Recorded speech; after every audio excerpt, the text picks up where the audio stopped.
Hey everyone, this is Kevin from the chesswebsite.com, and today we're going to be looking at the Caro Kann defense, which is one of the most popular defenses against White's king pawn opening. And it starts out with pawn to e4 and Black playing pawn to c6. And basically the idea behind this is he is looking to, on the next move, play his pawn to d5 and undermine this pawn on e4. But he wants to have support here from this pawn on c6. He would really like to have both his pawns on e and d and give up his pawn on c6, but it really depends on how White plays from here. We're going to go over the main line, which is the classical variation. Then we're going to go over some of the less common variations that you will see, because there are quite a few different variations in the Caro Kann. But the main line, we're just going to kind of talk about some of the key concepts in the main line. But it starts out with pawn to d4. Many times you'll just see White continue pushing up the board, trying to gain center control with his pawns. Very common theme in opening principles. And Black's going to push forward with his pawn to d5, attacking this pawn. And from here, White's going to continue with his knight on c3, attacking our pawn on d5, and at the same time putting a defender on his pawn on e4. Now obviously White could take on d5, and we'll go over that variation in not too long here. But the main line continues with knight to c3, and Black is going to take on e4, and then White is going to recapture on e4. From here, Black is going to develop his bishop. Eventually Black is going to bring his pawn to e6. In Caro Kann, a lot of times will turn into a French defense if it's not the main line. But in the main line, you're going to see a Caro Kann player have his pawn here on c6. You're going to have his pawn here on e6. He'd really like to have his bishop out, his light square bishop out, before he plays e6. Obviously, he doesn't want to block it in. Then he's going to bring his knight to d7 many times, giving support to his knight that's usually going to be on f6 here. Then he can always bring his queen to c7, very nice place here. He has a lot of center control, and his dark square bishop, once the e6 has been played, can roam around the board. He can castle kingside. Opening this is going to be very good for Black. This is actually one of the few openings that you'll see where the main line, Black can actually reach neutrality, and at the same time a lot of people think that Black has a better game, especially in the endgame where it comes down to pawn structure. Black's actually going to have a better pawn structure than White does, and we'll get into that here in a minute.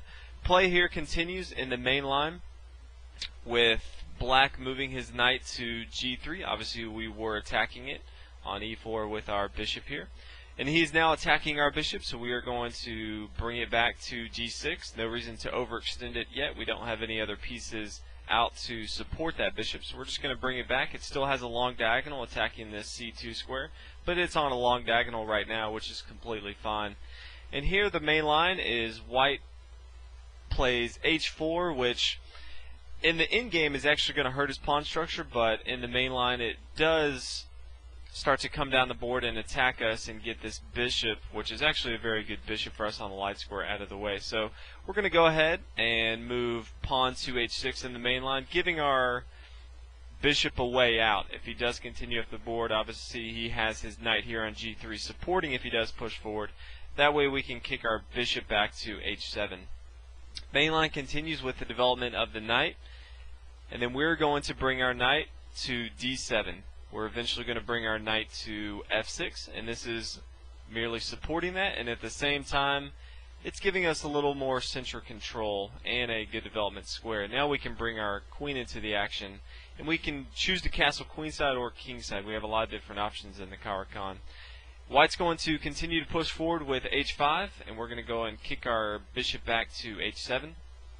And now, since our bishop is very good on this diagonal here, White's going to exchange bishops, so we're going to go and exchange. There's really no other place for us to move. We're not going to try anything risky by moving a pawn. We're just going to go ahead and exchange there. We don't want to move our rook yet. We could obviously let the bishop come down and capture, and then we could capture with our rook, but then we can't castle kingside, and we want that to be an option even if we don't choose that route. So after the queen captures, we're going to move e6.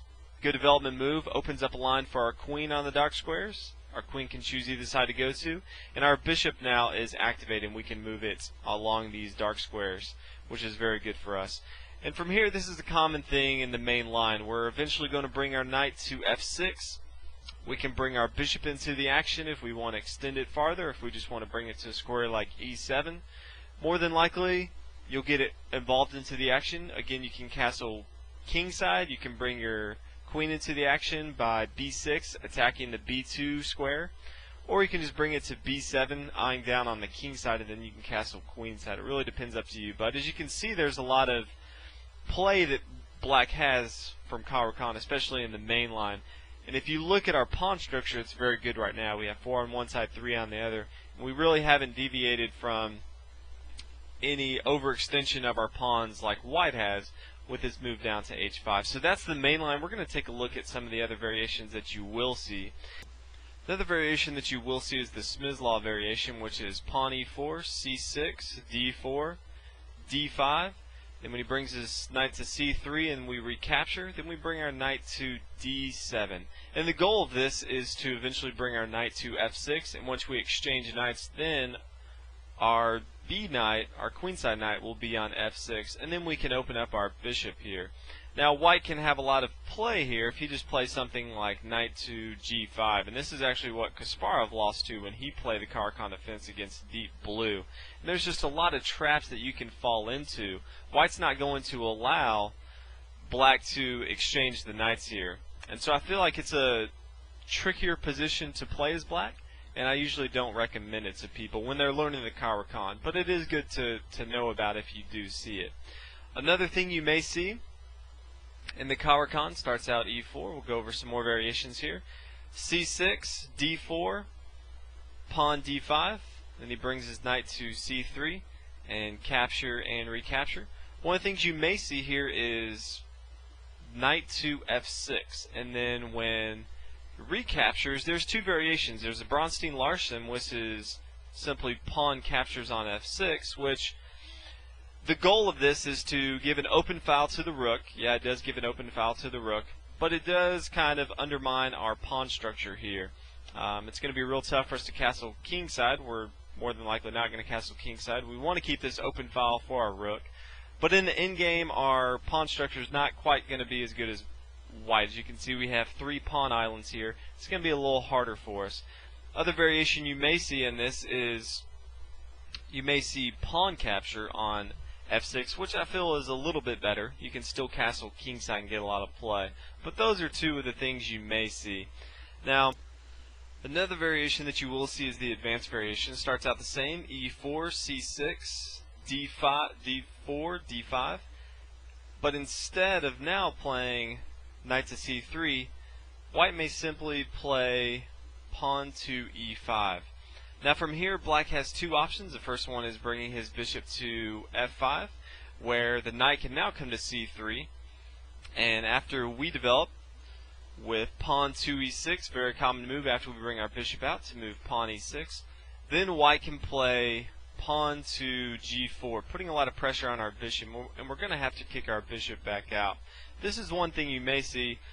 Black does have another option here. If he doesn't want to play f5, he can play c5, and from here, if white chooses to take, then we can play e6, and it kind of takes on a French defense here. So we are giving up material, but we're looking to get it back later on. If you're familiar with the French defense, you'll definitely want to take a look at this variation. It's something that you may see quite often. Another variation that you may see quite often, if someone's not too familiar with the main line, is after c6, d4, and d5.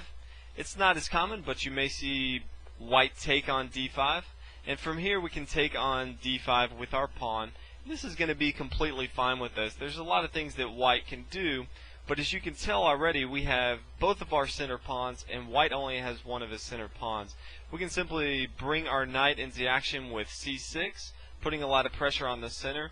I feel like this is actually a better position for black, as we still have both of our center pawns, and we can develop like normal. White's missing his e-pawn here, and I feel like he's better off playing c3 instead of taking in the exchange variation. So if you see this, this is actually very good for black. You you can develop like normal, and you're going to have a very good game. So these are some of the common things you'll see in the Caro Kann. Hope you guys enjoyed. If you haven't already, please subscribe, and I'll see you guys next video. Thanks for watching.